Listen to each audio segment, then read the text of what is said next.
ஆறாவது விரல் அவசியமில்லாதது சில நேரங்களில் அத்தியாவசியமாகின்றது. அத்தியாவசியமானது சில நேரங்களில் அவசியமில்லாததாகின்றது. எப்படி இருப்பினும் ஆறாவது விரல் அது ஒரு வாய்ப்பின் குரல்.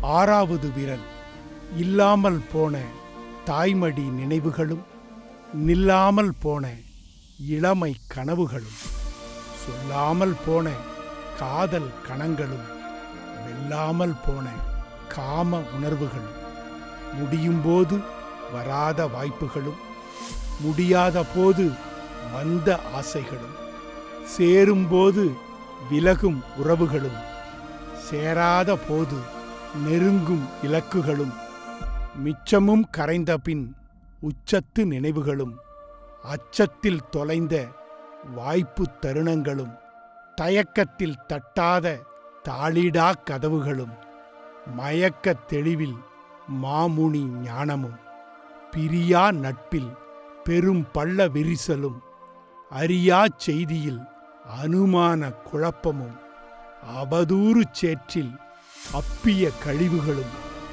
அவதார புருஷர்களின் அசிங்க முடிவுகளும் மாய்ந்த பின் எட்டிய மாபெரும் நீதியும் மறைந்த பின் கிட்டிய மதிப்புறு கீர்த்தியும் இருளில் அப்பிய யதார்த்த நிழல்கள் அர்த்தமில்லாத ஆறாவது விரல்கள்.